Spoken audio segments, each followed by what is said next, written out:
আমরা প্রার্থনা করি। মঙ্গলময় স্বর্গের পিতা, তোমাকে ধন্যবাদই তোমার পবিত্র বাক্যের জন্য। আমাদের সাথে কথা বলে প্রভু, আমাদেরকে বুঝিয়ে দাও তোমার বাক্য, এবং তুমি জানো প্রভু আমরা কে কোন পরিস্থিতির মধ্যে থেকে যাচ্ছি বা এসেছি। আমাদের জীবনের সেই স্থানে তোমার ভালোবাসায় আমাদেরকে রূপান্তর করো। আমাদের কনসেন্ট্রেশন ধরে রাখো তোমার মহিমা। যিশু নামে প্রার্থনা চাই, আমিন।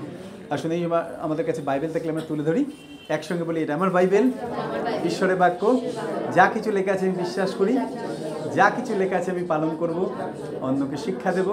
সমস্ত প্রতিজ্ঞা আমার জীবনে আমি গ্রহণ করি, আমি আর আগের মতো থাকবো না, যিশু খ্রিস্টের নামে, আমেন।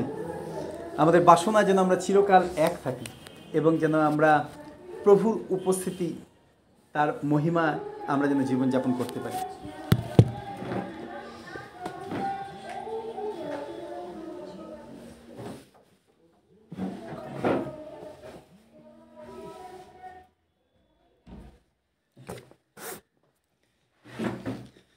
আমাদের কাছে বাইবেল দেখলে আসলে আমরা খুলি যোহন লিখিত সুসমাচার।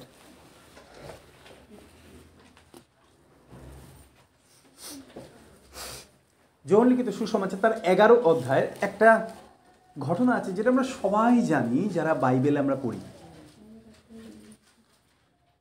আমরা জানি যে প্রভু যীশু তিনি মার্থা, মরিয়াম আর লাসারকে তিনি ভালোবাসতেন। এটা একটা পারিবারিক সম্পর্ক। অদ্ভুত না? ঈশ্বরের সাথে আমাদের পারিবারিক সম্পর্ক আছে। প্রভু যীশু তিনি আমাদেরকে পরিবারগতভাবে তিনি ভালোবাসেন, এবং শুধুমাত্র তাই না, তিনি আমাদের হৃদয়ের প্রার্থনা শোনেন, তিনি আমাদের ভারমুক্ত করেন, এবং তিনি আমাদের সাথে সহভাগিতা করতে ভালোবাসেন। কি অদ্ভুত! দেখুন, যতবার প্রভু তিনি বৈথনিয়াতে যেতেন, মার্থা, মরিয়াম আর লাসারের সাথে তিনি সময় কাটাতেন। আমি যখন প্রথম প্রভুকে জেনেছিলাম তখন আমি জানতাম যে শুধুমাত্র হয়তো সকালবেলা প্রার্থনা করতে পারবো, দুপুরবেলা প্রার্থনা করতে পারবো, রাত্রিবেলা প্রার্থনা করতে পারবো, পার্টিকুলার একটা টাইমে। বাইবেল পড়তে গিয়ে দেখলাম প্রভু যীশু তিনি সারা রাত প্রার্থনা করতেন। মানুষরা সারাদিন তার কাছে আসতো। ব্যক্তিগত কোনো সময় প্রভু এই পৃথিবীতে তিনি রাখেননি যে এই সময়টা আমি একা থাকবো, আমাকে কেউ ডিস্টার্ব করবে না। মানুষ যখন প্রয়োজন হতো তার কাছে আসতো। এবং আমি ঈশ্বরকে ধন্যবাদ দিই যে মার্থা, মরিয়াম, লাসার এরকমই একটি পরিবার যাদের সাথে প্রভু তিনি সময় কাটাতেন। কয়েকটা লাইনের উপরে আজকে আমরা একটু এমফাসাইজ করতে চাই। 5 পদে লেখা আছে, যিশু মার্থাকে ও তাহার ভগিনীকে এবং লাসারকে প্রেম করতেন।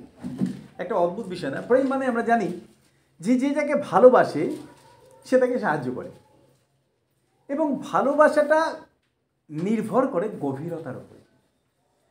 দেখবেন আমরাও ভালোবাসি, কিন্তু আমাদের ভালোবাসা কিন্তু সবার জন্যে এক না।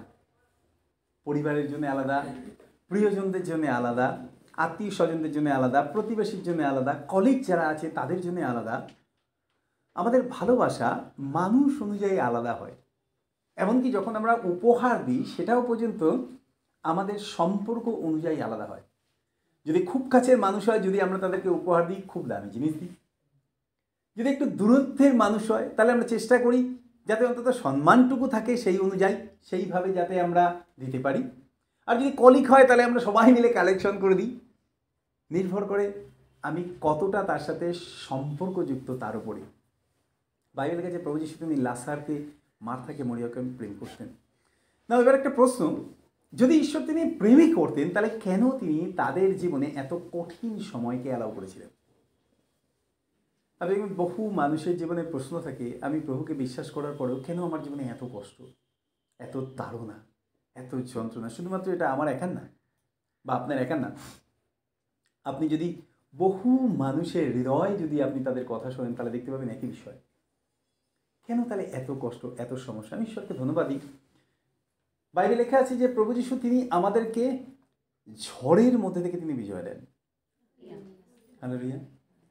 এবং আমি আমার বিগত প্রায় 28-29 বছর ধরে খ্রিস্টীয় জীবনে আমি দেখেছি ঝড় প্রত্যেকটা মানুষের জীবনে আসে, সে খ্রিস্টীয় হোক বা নন খ্রিস্টীয় হোক, খ্রিস্টান বা নন খ্রিস্টান, যে কোনো মানুষের ঝড় প্রত্যেকটা মানুষের জীবনে আসে। কারণ এই পতিত পৃথিবীতেই আমরা কখনো কল্পনা করতে পারি না যে আমরা সব কিছু উত্তম পাবো, কিন্তু ঈশ্বরকে ধন্যবাদ দিই আমরা উত্তম ঈশ্বরকে পেয়েছি যিনি আমাদের সমস্ত পরিস্থিতিকে বদলে দিতে পারেন। আমেরিকায় আমার অনেক বন্ধু আছে গতকাল একটা নিউজ দেখে আমি খুব কষ্ট পাচ্ছিলাম। ক্যালিফোর্নিয়ায় মানে প্রায় 27,000 একর্স জমি দাবানলে মানে উড ফায়ারে পুরো জ্বলে গেছে। আমি আপনাকে বলে বোঝাতে পারবো না কী পরিস্থিতি চলছে। মনে হয় খুব সৎ আমার কাছে আছে ভিডিওটা, আমি একটু আপনাকে দেখাতে চাই। দেখেছেন? আপনি চিন্তা করুন, 60% 70% খ্রিস্টান আছে কিন্তু ক্যালিফোর্নিয়াতে না।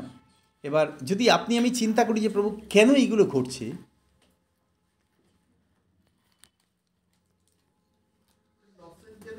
হ্যাঁ, ক্যালিফোর্নিয়ার একটা শহর দেখুন,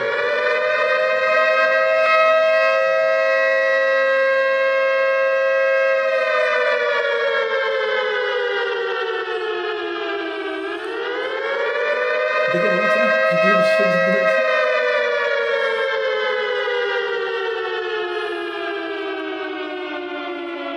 কোটি কোটি টাকা নষ্ট, অ্যাসেট নষ্ট, সমস্ত কিছু শেষ।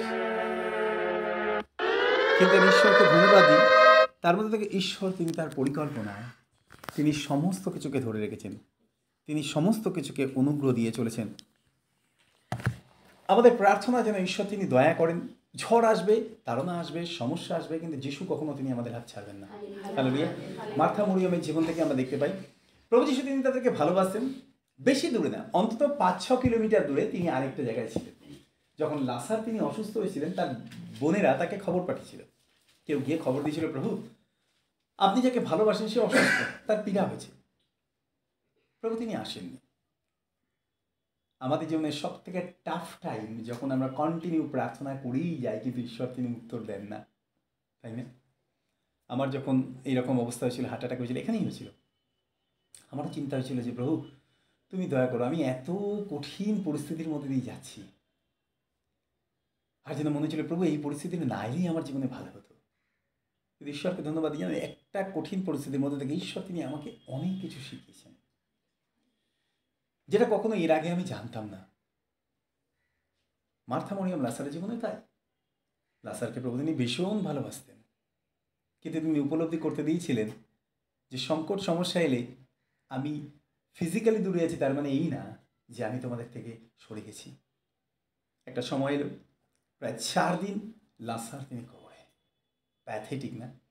আর কি হবে যিশুকে ডেকে?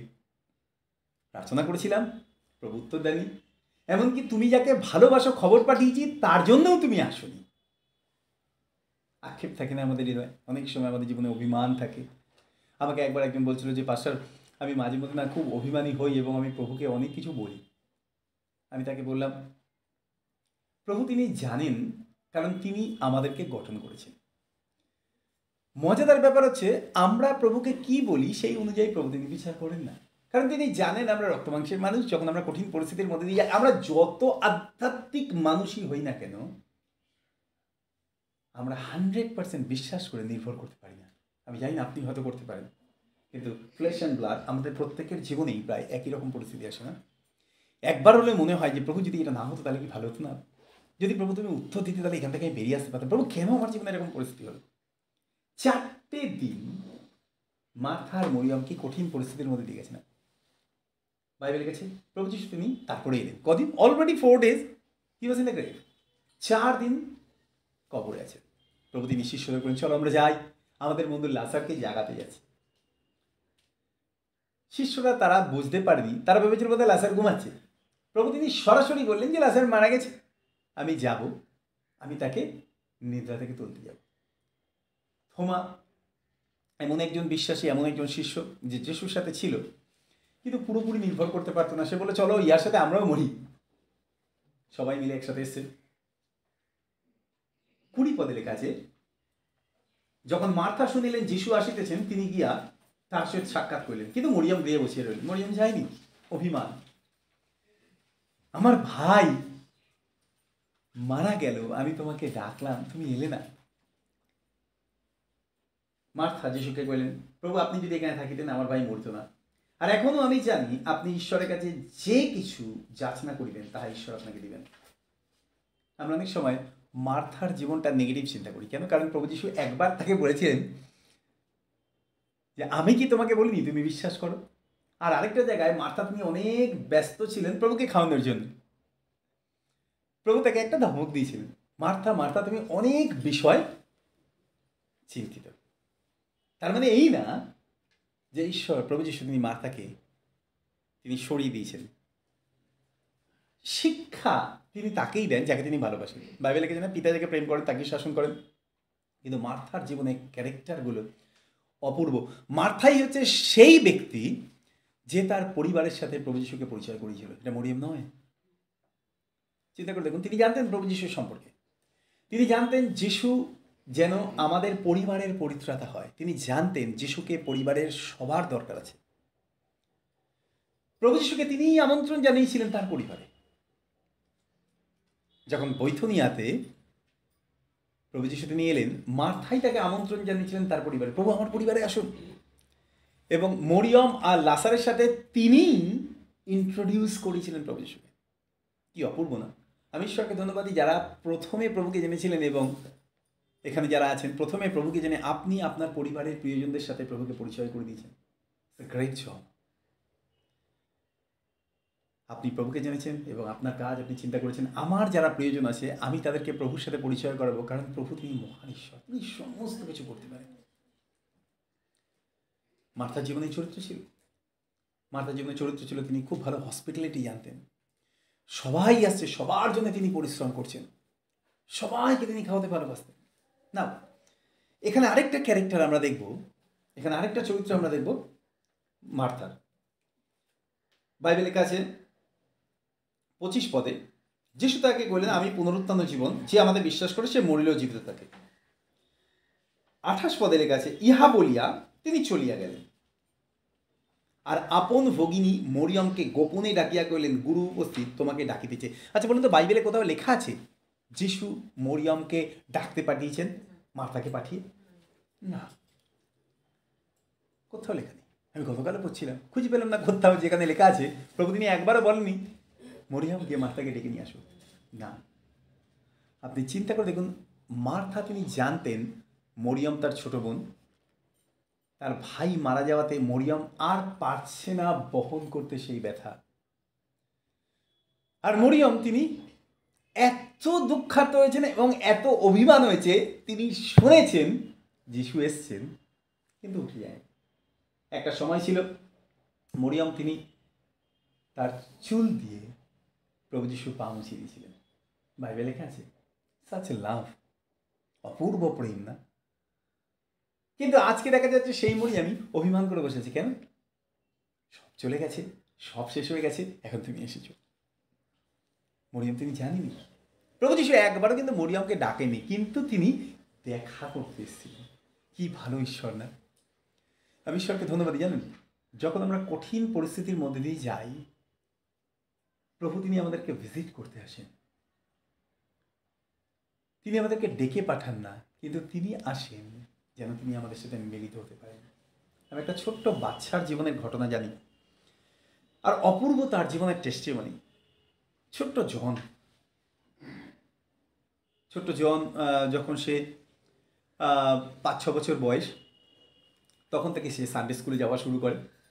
এবং আমি জানি না সমস্ত মণ্ডলীতে সানডে স্কুল হয় কিনা, হয়তো জায়গার অভাবে বা বাচ্চাদের অভাবে বা টিচারের অভাবে অনেক জায়গা আছে যেখানে সানডে স্কুল হয় না। কিন্তু জানেন সানডে স্কুল প্রত্যেকটা শিশুর জন্য দরকার। সানডে স্কুল কথার আরেকটা অর্থ হচ্ছে রোববার দিন মিলিতভাবে বাচ্চাদেরকে বাইবেল স্কুল শেখানো হয়, কিভাবে তারা প্রভুতে বৃদ্ধি পাবে।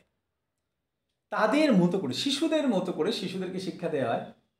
আমাদের এখানে আমি জানি না অনেকের মধ্যে হয়তো আমার ছোট মেয়ে আর আয়ুষের মনে হয় অভিজ্ঞতা আছে সানডে স্কুলে। এবং এই সানডে স্কুলের মধ্যে থেকে লক্ষ লক্ষ শিশু তারা প্রভু যিশুর পরিচয় পেয়েছে। লক্ষ লক্ষ শিশু গোটা ভারতবর্ষ জুড়ে। আমি ঈশ্বরকে ধন্যবাদ দিই, ছোট জন তারা খুব গরিব ছিল কিন্তু তারা খ্রিস্টান ছিলেন। এবং নিয়ম ছিল যে প্রত্যেক রোববার দিন সকালবেলা বাবা বা মা তাদের সন্তানদেরকে নিয়ে চার্চে যাবে।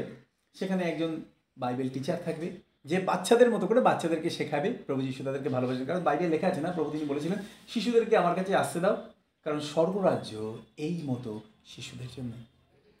চিন্তা করতে আমরা অনেক সময় বাচ্চাদেরকে গুরুত্বই দিই না, আমরা অনেক সময় গুরুত্বই দিই না, ওরা ছোটো, ডিস্টার্ব করছে, ওদেরকে বাইরে নিয়ে যাও। প্রভু যিশু তিনি দেখেছিলেন যখন শিষ্যরা বিরক্ত হয়েছিল এবং বাচ্চাদেরকে আটকে দিয়েছিল, প্রভু তিনি রেগে গিয়েছিলেন। তিনি বলেছিলেন বাধা দিও না ওদেরকে, তুমি শিশুদেরকে আমার কাছে আসতে দাও, কারণ স্বর্গরাজ্য এদের মতো মানুষদের জন্য। একটা বয়স্ক মানুষ একটা মানে কি বলবো শিষ্যকে তিনি শিক্ষা দিচ্ছেন, যদি তোমরা শিশুদের মতো না হও তাহলে স্বর্গরাজ্যে প্রবেশ করতে পারবে না। Such example. ছোট্ট জনকে স্কুলে নিয়ে সানডে স্কুলে নিয়ে যাওয়া হতো চার্চে, সেখান থেকে সে শিখেছিল যখন প্রতিদিন সকালবেলা তুমি ঘুম থেকে উঠে প্রভুর সাথে কথা বলবে। আপনি বলুন, বাচ্চাদেরকে আমরা অনেক বড় প্রার্থনা শেখানোর চেষ্টা করি কিন্তু ওরা পারে না, কিন্তু ওদের মতো করে শেখানোটা অনেক বেশি প্রয়োজন। আমার মনে আছে আমরা যখন প্রচার করি, আমরা সবসময় ভালোবাসি ভালো প্রচার করতে, যতজন প্রচারক আছে সবাই চায় ভালো প্রচার করতে। একবার প্রভু তিনি আমাকে খুব সুন্দর একটা কথা শিক্ষা দিয়েছিলেন। তিনি আমাকে বললেন, মনে রেখো ভালো প্রচার করতে পারলে, ইন্টেলেকচুয়াল প্রচার করলে মানুষ হাততালি দেবে, কিন্তু তাতে মানুষের জীবন পরিবর্তন হবে না। তুমি এমনভাবে প্রচার করো যাতে একটা শিশু থেকে একটা বৃদ্ধ মানুষ পর্যন্ত সে জানতে পারে যিশু তাদেরকে ভালোবাসে।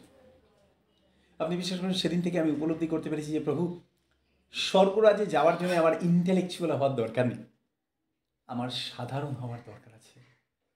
কি অদ্ভুত না, যখন প্রভু যিশু তিনি প্রচার করতেন তখন অনেক মানুষ তাকে বলেছিল যে তুমি এরকম করগ্রাহী ব্যভিচারী মানুষদের সাথে মেশো কেন, এদের সাথে তুমি কেন সময় কাটাও।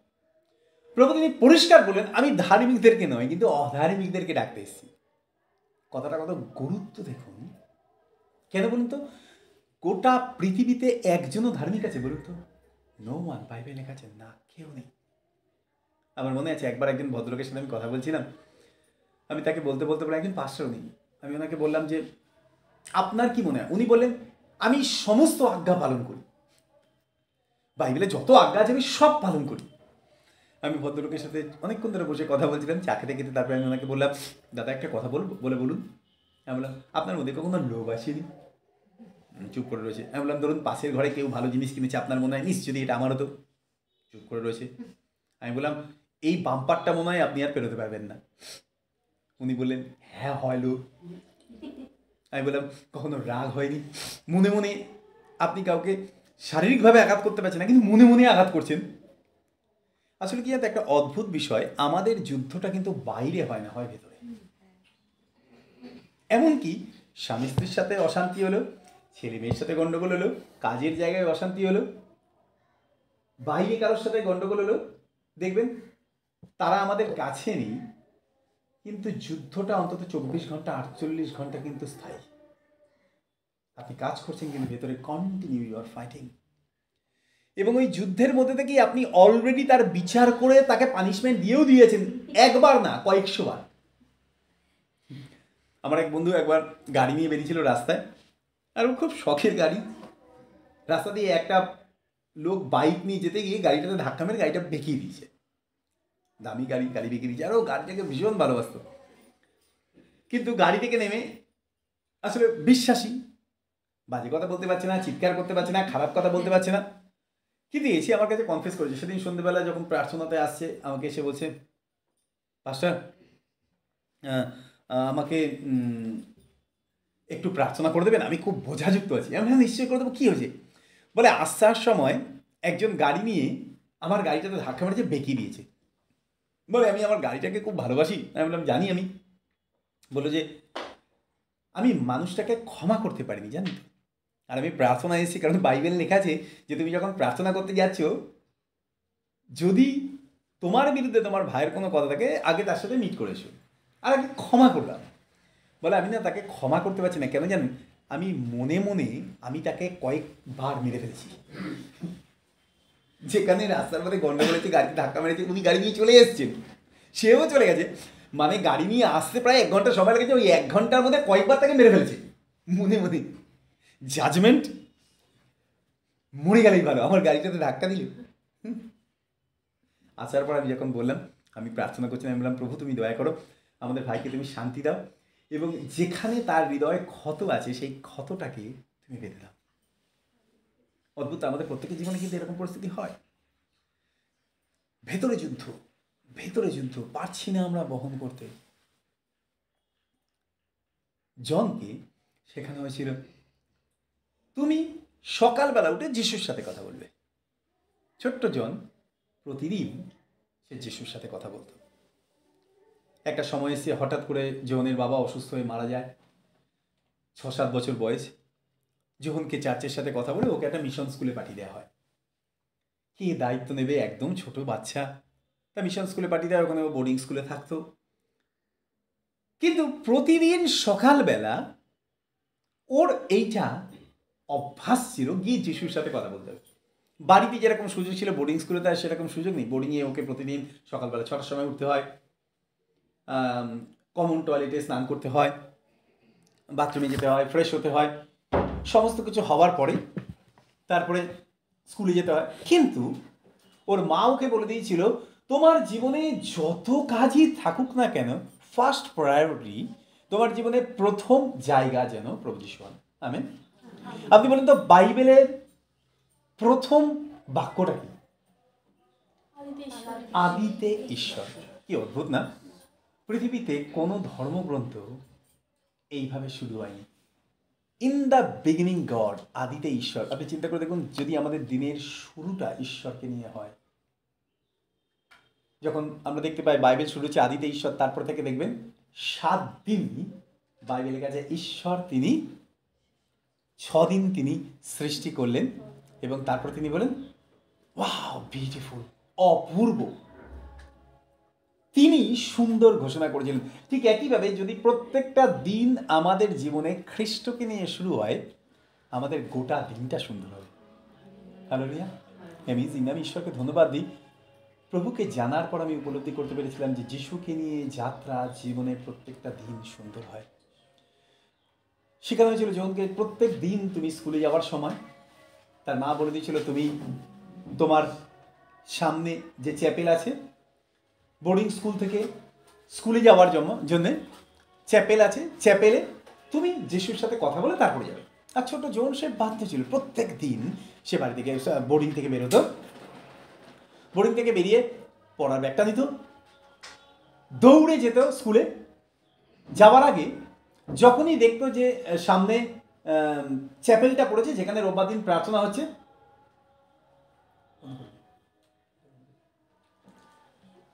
আর সে ওই চ্যাপেলের মধ্যে প্রবেশ করতো, জুতোটা খুলে চ্যাপেলের মধ্যে প্রবেশ করতো, হাঁটু গেড়ে বসে একটা কথা প্রভু যিশুকে বলতো, বলে তারপরে উঠে দৌড়ে এসে আবার জুতো পরে স্কুলে চলে যেত। ঠিক ওই চ্যাপেলের উল্টো দিকেই চার্চের পাস্টরের বাড়ি ছিল। চার্চের পাস্টার চিন্তা করতো যে এই বাচ্চাটা প্রতিদিন সকালবেলা 9টা 9:30 সময় চ্যাপেলে আসে, কি প্রার্থনা করে আমাকে জানতে হবে, কি প্রার্থনা করে আমাকে জানতে হবে। কিন্তু যদি আমি জিজ্ঞাসা করি তাহলে সে লজ্জায় বলবে না। এইরকম চিন্তা করে একদিন কি করেছে, পাস্টার গিয়ে পুলপিটের পেছনে লুকিয়ে বসে আছে, যখন কি প্রার্থনা করে আমাকে শুনতে হবে। সকালবেলা যখন দৈনন্দিনে যেভাবে প্রত্যেক দিন আসতো সেই দিনও সে দৌড়াতে দৌড়াতে এসছে, জুতোরা খুলেছে, হঠাৎ পাঁচটা তিনি শুনতে পেলেন জুতোর আওয়াজ, জুতোরা খুলে ব্যাগটা নামিয়ে যখন এক দৌড়ে সোজা পুলপিটের সামনে এসে বসছে, বসে একটা মাত্র এক লাইনের প্রার্থনা করেছে, একটা কথা মাত্র প্রভু যিশুকে বলেছে, বলে তারপরে উঠে দৌড়ে গিয়ে আবার জুতো পরে ব্যাগ নিয়ে চলে গেছে স্কুলে। পাঁচটা তিনি অবাক হয়ে গেলেন, এই রকম প্রার্থনা তার গোটা জীবনে পরিচর্যায় তিনি কখনো শোনেননি যে কেউ এই প্রার্থনা করেছে।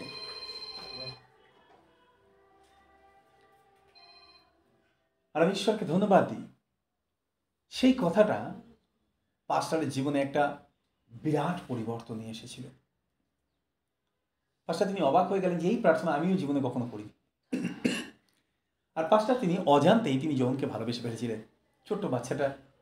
তারপর থেকে প্রতিদিন তিনি জানলা দিয়ে দেখতেন জোহন আসছে, জুতোটা খুলছে, এক দৌড়ে চার্চের মধ্যে ঢুকছে, ওই একটাই লাইন প্রভুকে বলছে, বলে এসে আবার দৌড়ে বেরিয়ে জুতো পরে ব্যাগ নিয়ে স্কুলে চলে যাচ্ছে।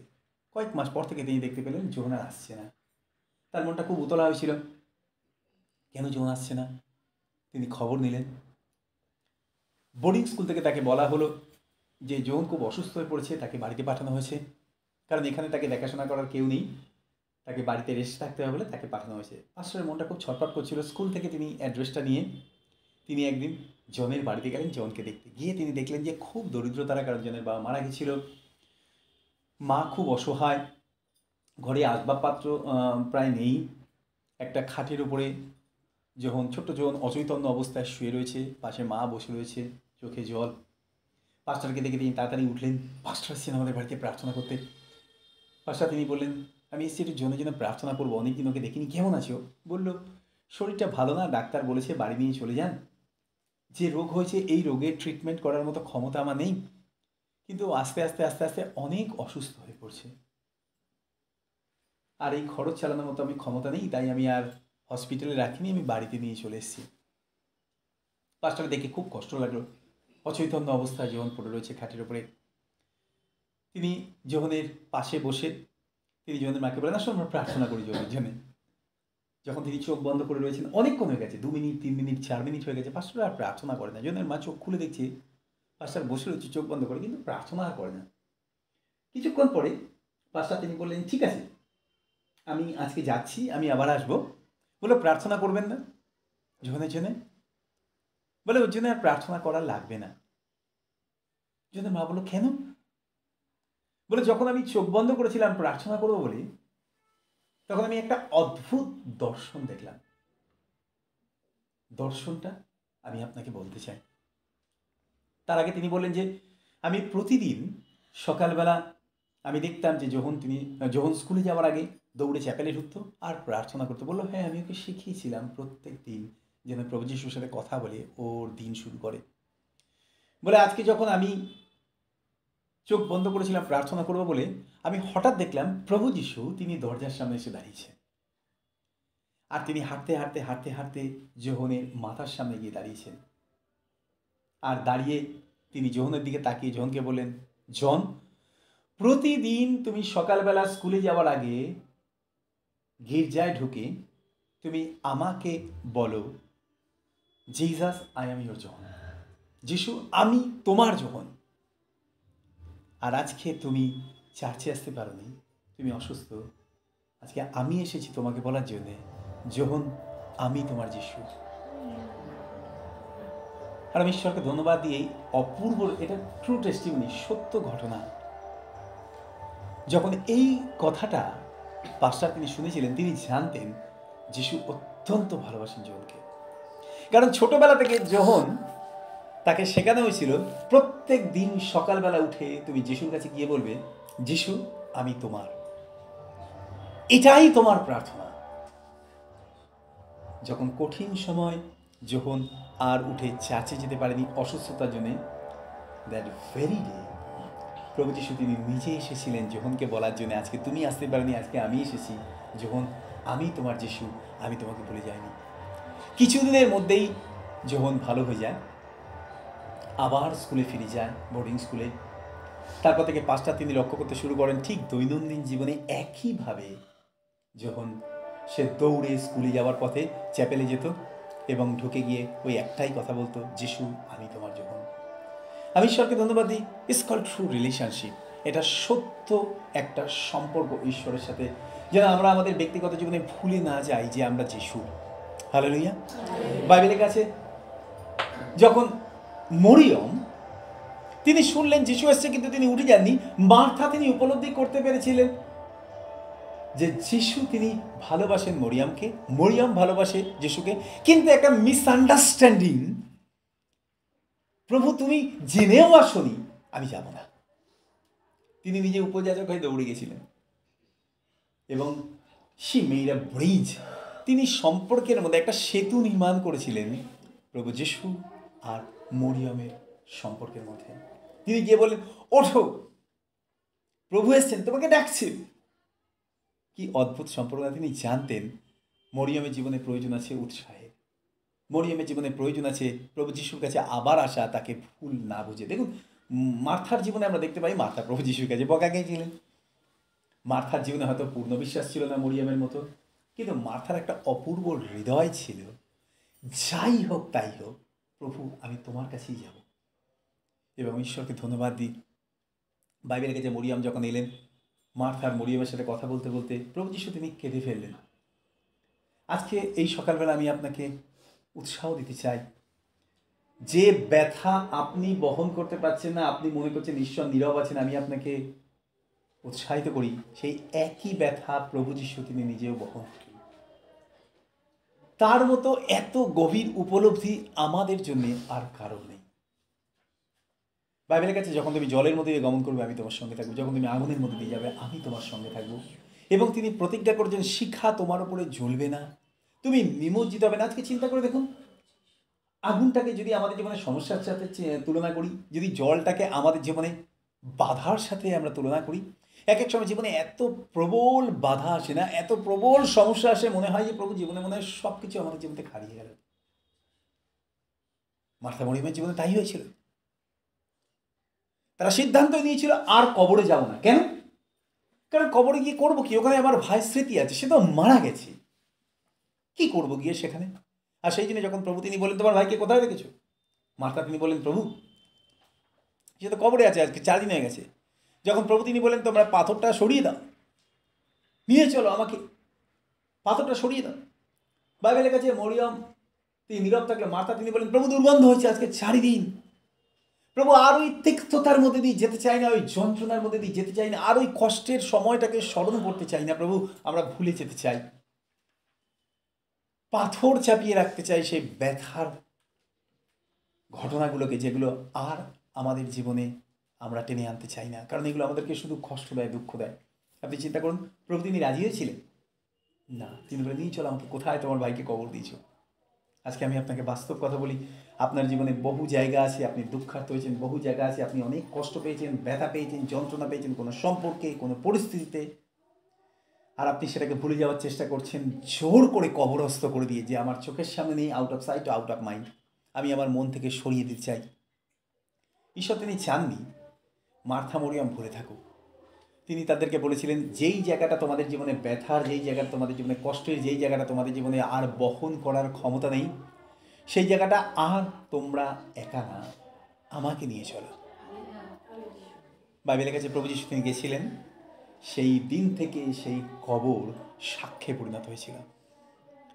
যে জায়গাটাকে পাথর চাপা দিয়ে রেখেছিল মার্থার মরিয়ম, প্রভু তিনি বললেন, পাথরটা তোমরাই সরিয়ে দাও। এবং তারপর তিনি রেখেছেন, লাসার বেরিয়ে এসো। বাইবেলের কাছে লাসার বেরিয়ে এসেছিলেন, এবং ভেঙে যাওয়া পরিবার, ভেঙে যাওয়া স্বপ্ন, ভেঙে যাওয়া মন আবার নতুন করে জোড়া লেগেছিল। আপনি চিন্তা করে দেখুন, মার্থা মরিয়ম তারা কখনো কল্পনা করতে পেরেছিল যিশু আসাতে তাদের জীবনে কি ঘটতে চলেছে? না। আজকে আমি আপনাকে উৎসাহিত করি, জীবনের কঠিন পরিস্থিতির মধ্যে, জীবনে খারাপ সময় যেখানে আপনি আর বহন করতে পারছেন না কোনো কিছু, আমি বলবো মার্থা আর মরিয়মের মতো আপনি আরেকবার প্রার্থনা করুন, প্রভু তুমি এসো। যেদিন প্রভু তিনি নিয়ে গেছিলেন মার্থা আর মরিয়মকে, সেদিন সেই কবর আর চোখের জলে জায়গা নয়, সেই কবর সাক্ষ্যের জায়গায় রূপান্তরিত হয়েছিল। হালেলুয়া। আমরা ঈশ্বরকে ধন্যবাদ দিই। আজকে যখন আমরা গীত সংহিতা 25 পড়ছিলাম, আর পম্পা যখন পড়ছিল, ওই জায়গাটা আমার গিয়ে আমার দৃষ্টিটা দাঁড়িয়ে গেল। দেখুন 16 পদে লেখা আছে, 25 অধ্যায় 16 পদে লেখা আছে, আমার প্রতি ফিরো, আমার প্রতি কৃপা করো, কেননা আমি একাকী ও দুঃখী। আমি জানি না আজকে আপনি এই পরিস্থিতির মধ্যে দিয়ে যাচ্ছেন কিনা, আমি জানি না আপনি যখন কঠিন সংকটের মধ্যে দিয়ে যাচ্ছেন, এই প্রার্থনা আপনার হৃদয় থেকে একই প্রার্থনা আজকে সকালে আছে কিনা। 17 পদ দেখুন, আমার অন্তঃকরণের যন্ত্রণা বাড়িয়ে আছে। সরল বাংলায় কেউ একজন পড়ি, আমার হৃদয়ের কষ্ট মোচন করো ও মনের যন্ত্রণা থেকে মুক্ত করো। আমাকে আমার মনের যন্ত্রণা থেকে মুক্ত করো। বলুন তো, কতবার আমরা এই জায়গাটা এসেছি, প্রভু আর পারছি না এই মানসিক যন্ত্রণা বহন করতে, তুমি এই জায়গা থেকে আমাদেরকে উদ্ধার করো, তুমি এই জায়গা থেকে আমাদেরকে বাঁচাও। বাইবেলের কাছে 18 পদে লেখা আছে, আমার দুঃখ ও আয়াসের প্রতি দৃষ্টিপাত করো, আমার সমস্ত পাপ ক্ষমা করো।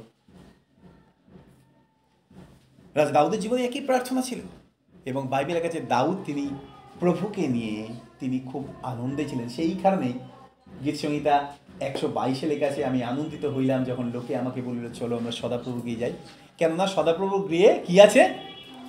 আনন্দ আর উল্লাস আছে। আর আমি ঈশ্বরকে ধন্যবাদ দিই, যোহনের জীবনে একটা ছোট্ট প্রার্থনা তার ব্যথিত জীবনকে, তার কষ্টের সময়কে আনন্দে পরিণত করে দিয়েছিল। মার্থা মরিয়ামের কঠিন পরিস্থিতি, শুধুমাত্র প্রভুর উপস্থিতিতে তারা রাজি হয়েছিল। প্রভু, যেখানে আমরা দুঃখ ব্যথা পেয়েছি সেই জায়গায় আমরা তোমাকে নিয়ে আরেকবার আজকে যাব। আর তাই তাদের জীবনে দুঃখ আনন্দে পরিণত হয়েছিল। আজকে আপনার আমার জীবনের জন্য একই সুযোগ রয়েছে। গত বছর থেকে বা অতীতের যে সমস্ত দুঃখ কষ্ট যন্ত্রণা ব্যথা আপনি বহন করে এই বছর এসেছেন, প্রভুকে বলুন, প্রভু ইজ এনাফ। আর আমি অতীতে সেই ব্যথা বা সেই কষ্ট বা সেই যন্ত্রণা আমি আর বহন করে বেড়াতে চাই না। যে জায়গাটা প্রভু আমি ভুলে যেতে চেয়েছিলাম, আজকে ভুলে যাওয়া নয়, সেই জায়গাটা আমি তোমাকে নিয়ে আরেকবার ভিজিট করতে চাই। এবং আমরা জানি প্রভু যিশুর রূপান্তর করার ক্ষমতা আছে। হালেলুয়া। তিনি সেই দুঃখের জায়গাকে সাক্ষ্যের জায়গায় রূপান্তরিত করেছিলেন। আজকে আপনার আমার জীবনের জন্য ঈশ্বর তিনি একই পরিকল্পনা করেছেন। তিনি সবাইকে ভালোবাসেন। একই বিষয়ে আপনি জানুন, যে কষ্টের মধ্যে দিয়ে আপনি যান, যখন আপনি বহন করতে পারেন না, চোখের জল ফেলেন, বাইবেলের কাছে যিশু তিনি কাঁদিলেন, আপনি পড়েছেন। কিন্তু আপনি আধ্যাত্মিক দৃষ্টি দিয়ে দেখুন, যখন আপনি দুঃখের মধ্যে দিয়ে যান, সেই একই দুঃখ প্রভু তিনি পান এবং তিনি আপনাকে ভালোবাসেন। যদি ভালো তিনি না বাসতেন, স্বর্গের সমস্ত গৌরব ত্যাগ করে তিনি চলে আসেন না এই পৃথিবীতে। এবং আমরা ঈশ্বরকে ধন্যবাদ দিই, এটাই তার দয়া, এটাই তার ভালোবাসা আমাদের জীবনে। হালেলুয়া। প্রভু তিনি আমাদের প্রত্যেককে আশীর্বাদ দিন, তিনি আমাদের প্রত্যেককে অনুগ্রহ দিন। গোটা বছর আমি বলবো, যৌনের মতো একইভাবে আপনি প্রভুর সাথে দিন শুরু করুন যিশুকে নিয়ে। আদিতে ঈশ্বর। এখন আমাদের মডার্ন টাইম, ঘুম ভাঙলেই আগে আমরা সবার আগে মোবাইলটা খুঁজি, কোথায় আছে মোবাইলটা, দেখি কোনো মেসেজ এসছে কিনা, দেখি ফেসবুক, দেখি ইউটিউবে কিছু এসছে কিনা। আমি ঈশ্বরকে ধন্যবাদ দিই, যখন আমরা প্রভুকে জেনেছিলাম তখন আমাদের কাছে কিছুই ছিল না, বাইবেলটা আমাদের লুকিয়ে রাখতে হতো।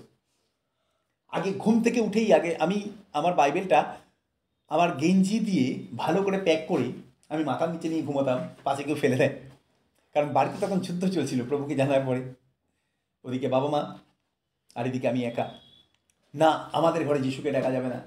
আমি বললাম, ঘরটা আমারও অধিকার আছে, এই ঘরেই যিশুকে ডাকবো, কারণ যিশু তিনি আমাদের সৃষ্টিকর্তা। আর সেই জন্য বাইবেল ঘরে রাখা যাবে না বলে বাইবেলটা গোটা দিন আমি সাথে করে নিয়ে ঘুরতাম। আর রাত্রিবেলা আমি খালি গায়ে যখন ঘুমাতাম, আমি আমার ওই জামা দিয়ে বাইবেলটাকে ভালো করে র্যাপটাপ করে নিয়ে মাথার তলায় রেখে ঘুমাতাম, যাতে কেউ টেনে বার করে নিতে না পারে। আর ভোরবেলা ঘুম থেকে উঠেই আগেই আমি বাইবেলটা হাত দিয়ে দেখতাম আছে কিনা। একটা অদ্ভুত সম্পর্ক ছিল প্রভুর সাথে, আর মনটা আনন্দে ভরে যেত। প্রভু, আমার তোমার দেয়া বাক্য আমি পেয়েছি। তারপরেই আমি উঠে আগে বাইবেল পড়তাম, প্রার্থনা করতাম। আজকে আমাদের জীবনে প্রয়োজন আছে একইভাবে দিন শুরু করা। ইন দি বিগিনিং গড, আদিতে ঈশ্বর। প্রভু, তোমাকে নিয়ে আমাদের জীবনের শুরু, তোমাকে নিয়ে আমাদের জীবনে প্রত্যেকটা দিন আমরা কাটতে চাই। আমিন। বাইবেলের কাছে আমি পুনরায় তোমাদিগকে দেখিব, তাতে তোমাদের দুঃখ আনন্দে পরিণত হবে। যখন লেখা আছে, প্রভু তিনি দেখেছিলেন মার্থা মরিয়ামের দুঃখার্তের সময়, কষ্টের সময় তিনি পুনরায় তাদেরকে দেখেছিলেন। বাইবেল কাছে তাদের দুঃখ আনন্দে পরিণত হবে। যে স্মৃতিগুলো নিয়ে তারা এই 4টে দিন দুঃখ করছিল, লাসার আসার পরে সেই স্মৃতিগুলো আর তাদেরকে সামনে আনতে হয়নি। তারা তাদের অতীতের দুঃখকে ভুলে গিয়ে আশীর্বাদের সাক্ষ্য বহন করতে পেরেছে। শুধুমাত্র তাই না, আজকে গোটা পৃথিবী জানে শুধুমাত্র প্রভু যিশুর উপস্থিতি তাদের দুঃখের জীবনকে আনন্দে পরিণত করেছিল। আমিন। প্রভু তিনি আমাদেরকে অনুগ্রহ দিন, তিনি আমাদেরকে দয়া করুন। আসলে আমাদের হৃদয় প্রার্থনা, প্রভু একইভাবে আমরা তোমাকে নিয়ে জীবনযাপন করতে চাই। আমরা তোমাকে নিয়ে প্রভু এগিয়ে যেতে চাই। আমরা তোমাকে নিয়ে আমাদের পরিবারের মানুষদেরকে পরিচয় করতে চাই, যেন প্রভু দুঃখের সময়, কষ্টের সময় তারা উপলব্ধি করতে পারে তাদেরকে তুমি ভীষণ ভালোবাসো। আসুন প্রার্থনা করি। মঙ্গলবার স্বর্গের পিতা, তোমাকে ধন্যবাদ দিই তোমার দয়ার জন্য, তোমার অনুগ্রহ, তোমার আশীর্বাদের জন্য। প্রভু আজকে এই সুন্দর সকালে আরেকবার আমরা তোমার যিশু নামকে উচ্চকৃত করি। প্রভু তুমি আমাদেরকে দয়া করো, তুমি আমাদেরকে অনুগ্রহ দাও, তুমি আমাদেরকে আশীর্বাদ করো। ছোট্ট যৌনের মতো প্রভু একই রকম ভালোবাসার হৃদয় তুমি আমাদেরকে দাও, যেন আমরা তোমাকে ভালোবাসতে পারি প্রভু সমস্ত হৃদয় দিয়ে, যেন উপলব্ধি করতে পারি প্রভু এই পৃথিবীতে তুমি আমাদের একমাত্র আশ্রয়, একমাত্র আশা, একমাত্র স্বপ্ন। প্রভু আমরা অনেক সময় চিন্তা করি প্রভু কেউ আমাদেরকে মূল্য দেয় না। প্রভু তুমি আমাদেরকে তোমার প্রাণের মূল্যে কিনেছো, তোমার জীবনের মূল্যে কিনেছো। প্রভু আমরা অনেক মূল্যবান, তুমি আমাদেরকে উপলব্ধি করতে দাও। শয়তানের সমস্ত মিথ্যার উপরে তুমি আমাদেরকে বিজয় দাও যিশু বাবা, তুমি আশীর্বাদ করো। আমরা জানি না প্রভু আজকে আমরা কে কোন পরিস্থিতির মধ্যে দিয়ে যাচ্ছি, কে কোথা থেকে কি কঠিন পরিস্থিতির মধ্যে থেকে আজকে এসেছি, কিন্তু তুমি আমাদের হৃদয়ের সমস্ত ক্ষত তুমি বুঝিয়ে দাও, আশীর্বাদ দাও, আনন্দ দাও, তোমাতে ধরে রাখো। সমস্ত গৌরব, মহিমা, ধন্যবাদ, প্রশংসা তোমারই। প্রার্থনা তোমার যিশু নামে চাই, আমেন।